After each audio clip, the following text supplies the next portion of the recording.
Bonjour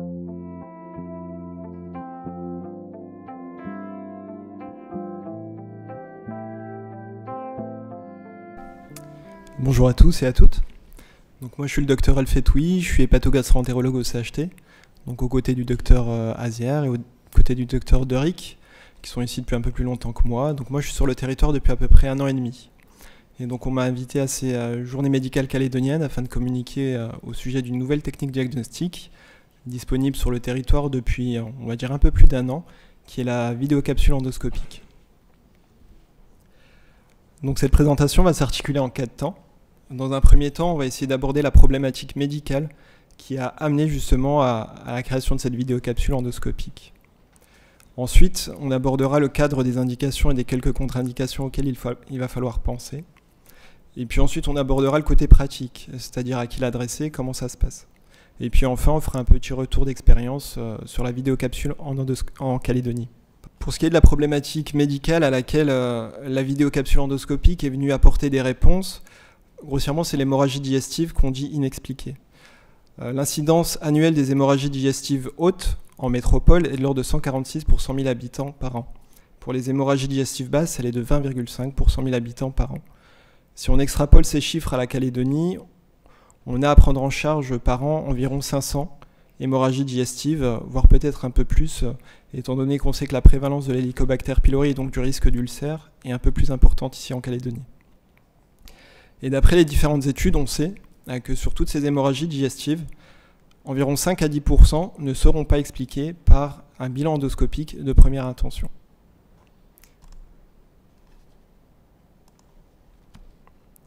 Alors avant la vidéocapsule endoscopique, comment on faisait ? Premier réflexe, un peu par défaut, on répétait les examens, c'est-à-dire des patients de nouveau hospitalisés, endormis, chez qui on répétait les fibroscopies, les coloscopies, en se disant que cette fois-ci peut-être on trouverait.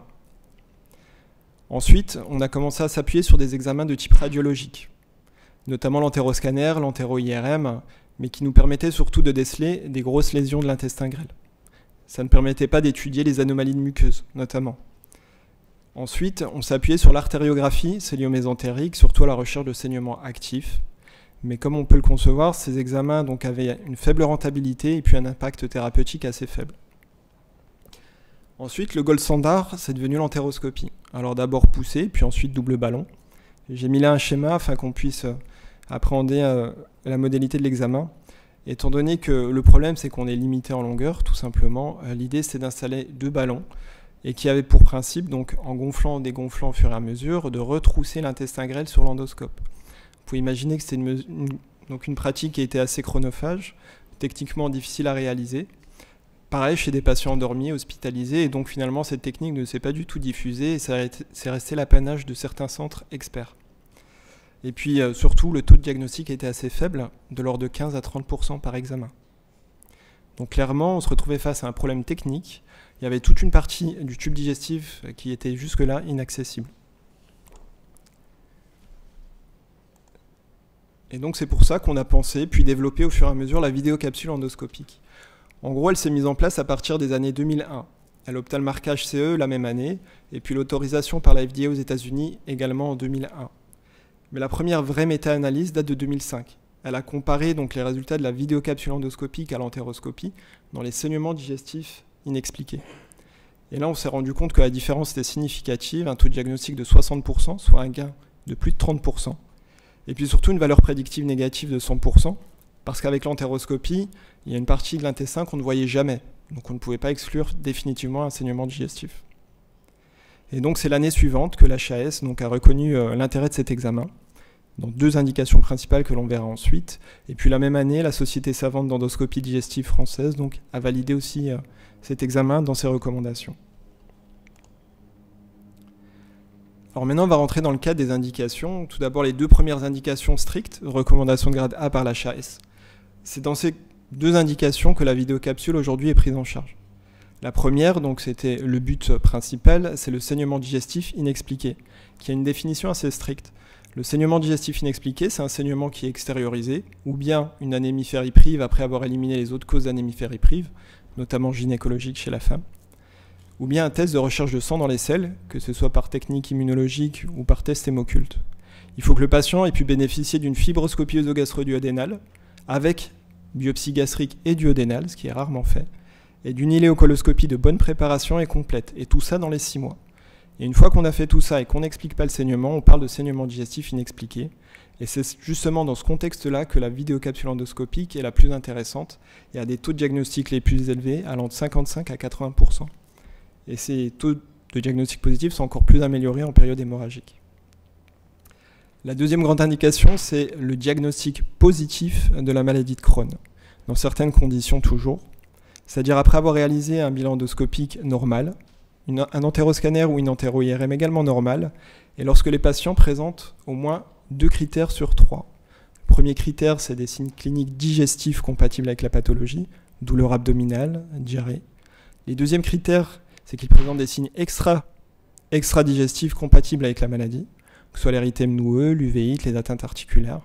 Et le troisième critère, c'est biologique, c'est l'hypoalbuminémie, l'anémie, le syndrome inflammatoire.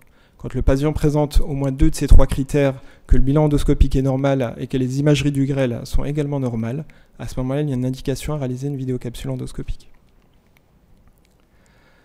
Ensuite, à l'usage, on s'est rendu compte que la vidéocapsule endoscopique pouvait rendre service dans d'autres indications. Elles ont été finalement validées par la Société européenne de gastroentérologie en 2015, suivies par les autres sociétés savantes, pas encore par l'HAS, mais elles sont quand même utilisées.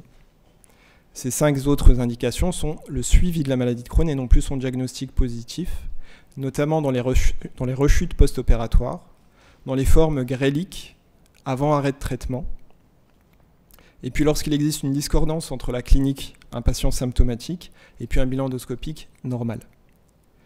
Une autre indication qui est en plein essor, c'est la maladie cœliaque. Alors non pas la maladie cœliaque typique, où le gold standard reste la biopsie duodénale, mais plutôt les maladies cœliaques réfractaires au régime sans gluten, ce qu'on appelle les SPRU réfractaires. Pourquoi ?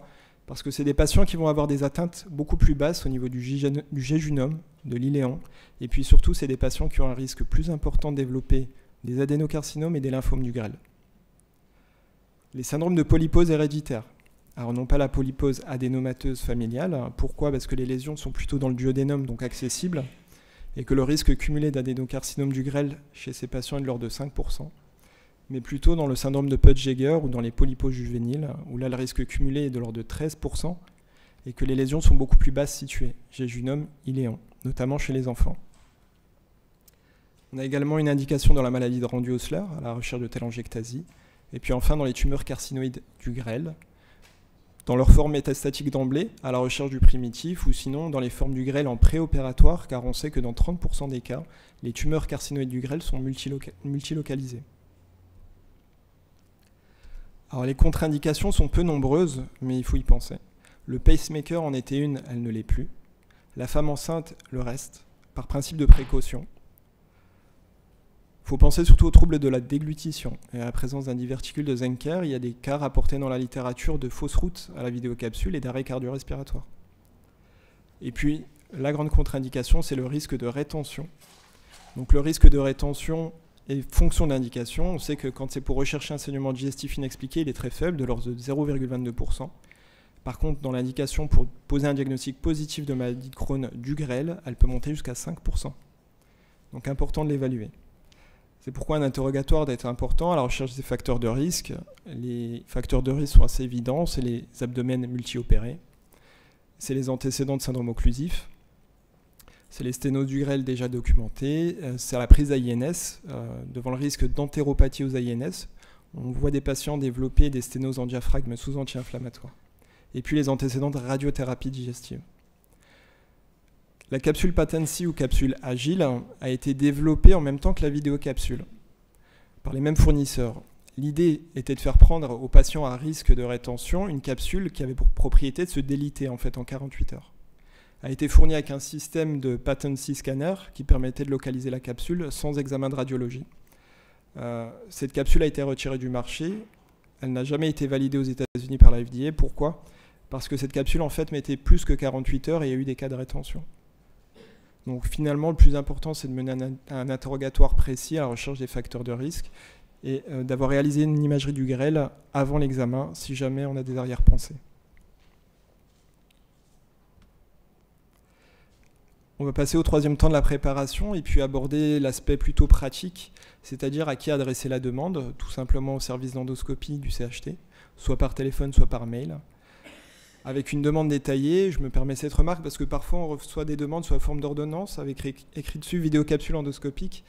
Et comme vous le voyez, elle est performante que dans un cadre d'indication bien précise et puis il y a quelques contre-indications auxquelles il va falloir penser. Donc c'est pour ça qu'il est nécessaire que la demande soit un minimum détaillée. La vidéocapsule en elle-même, donc c'est un vrai petit bijou technologique, elle fait 3 cm sur 1 cm. Au fur et à mesure du temps, on a vu les capsules diminuer en taille, les premières étaient bien plus imposantes.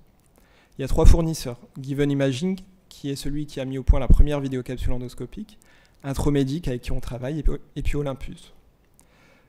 Une étude assez récente de la Société française d'endoscopie a comparé ces 3 fournisseurs, et finalement ils sont assez équivalents en termes de taux de diagnostic en intention de traiter. Donc il n'y en a pas un qui fait mieux que les autres. Donc elles sont toutes aussi bien. Le vrai enjeu technologique, ça a été finalement la batterie. Parce qu'il fallait faire entrer dans une vidéocapsule de la taille d'un comprimé une batterie pouvant tenir plus de 8 heures avec une source de lumière blanche alimentée de micropuces qui est capable d'enregistrer jusqu'à 3 images par seconde, soit plus de 80 000 images en 8 heures. Et puis un système optique avec un champ de vision de 170 degrés. Alors comment se déroule l'examen? L'examen se déroule en 3 temps. Il y a le temps de la préparation, il y a le temps de l'enregistrement et puis le temps de la lecture. Le temps de la préparation, il est assez proche d'une préparation colique classique.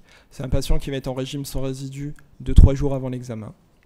Un régime clair la veille, à jeun minuit. Donc il se présentera au service d'endoscopie sur les coups de 7h, 7h30. Pour ce qui est de la préparation colique, il n'y a pas de consensus. Certains centres font prendre 2 litres la veille, d'autres 2 litres le matin même, d'autres 1 litre après. Nous, on se calque sur les recommandations de la Société européenne qui nous préconise de prendre 2 litres la veille. Pour ce qui est de l'érythromycine, qui est un agoniste de la motiline, en fait, qu'on peut utiliser pour accélérer la vidange gastrique, elle n'est conseillée que chez les patients diabétiques, connus pour avoir des gastroparésies ou à risque. Ensuite, l'enregistrement. Comment ça se passe? Donc, on place à la ceinture du patient ce boîtier, qui va être le boîtier enregistreur. Le patient aura des électrodes collées sur le corps. On va synchroniser le boîtier et la capsule, mettre la capsule au contact d'un des patchs sur le corps du patient et la capsule va donc être tout de suite reconnue. Et puis ensuite, on va faire ingérer la capsule par le patient avec un petit fond d'eau. Cet acte peut être médical ou infirmier. Le patient aura le droit de manger donc 4 heures après ingestion ou boire 2 heures après. La capsule met en moyenne 5,9 heures plus ou moins 2 heures, c'est-à-dire environ 8 heures d'enregistrement. Elle sera expulsée donc, par les voies naturelles en 48 à 72 heures. Et puis donc on fixe le boîtier sur son socle, les images sont téléchargées sur le logiciel et là vient le temps de lecture qui prend en moyenne 30 à 45 minutes. Ça reste un acte médical. Important aussi le prix. Important également le prix et le coût de cette technologie. Pour ce qui est du prix, donc en métropole, le remboursement est acquis depuis 2009, dans le cadre des 2 principales indications dont je parlais. En Calédonie, le prix de la capsule est de l'ordre de 75 600 francs pour 500 € en métropole. Elle est prise dans le cadre du budget donc des thérapeutiques innovantes. Cet examen, pour être pris en charge, doit être fait en ambulatoire strict et dans la pratique libérale, il n'est pas encore pris en charge. Au-delà du prix, ce qui est important de discuter, c'est également le coût d'un point de vue médico-économique. Et là, toutes les études concordent. La capsule fait moins cher que de multiples hospitalisations, de multiples transfusions et la répétition des examens. Se rajoute à cela le contexte local qui veut que jusque-là, les patients étaient évasannés vers l'Australie. Si maintenant on fait un petit retour d'expérience sur la vidéocapsule en Calédonie, donc je n'étais pas encore là, mais selon mes collègues, ils y songent depuis 2010. Finalement, jusque-là, les patients étaient évasannés et les tractations ont pu commencer il y a à peu près 5 ans, donc avec le fournisseur, le CHT, la CAFAT. La CAFAT était très rapidement d'accord quand on connaît le prix d'une évasane. Et puis ensuite, ça s'est discuté avec le fournisseur et les intermédiaires. Et puis finalement, la première vidéocapsule a pu être réalisée il y a un peu plus d'1 an, donc le 24 juin 2019. Les conditions étaient que le fournisseur mettait à disposition et l'enregistreur et le logiciel et que nous devions réaliser une 30aine de capsules par an. Donc après 1 an, on en est à 50 capsules. Pour les premiers résultats, donc le taux de diagnostic est dans les flou que l'on peut lire dans la littérature. On était de l'ordre de 58% de diagnostics positifs. Ce qui est important également, c'est la répartition des lésions. On voit que dans 61% des cas, elle se situe dans le premier tiers. Dans 61% des cas, elle se situe dans le premier tiers, c'est-à-dire le tiers qui est encore accessible avec un coloscope par voie haute, c'est-à-dire des lésions qu'on pourra les traiter ici. Pour ce qui est des types de lésions, c'est assez classique et dans les mêmes proportions qu'on peut retrouver dans la littérature, donc les malformations artério-veineuses, ou autrement appelées angiodysplasie, les ulcérations, que ce soit sous AINS ou maladie de Crohn, quelques atrophies cœliaques, des tumeurs carcinoïdes du grêle également, et puis des polypes.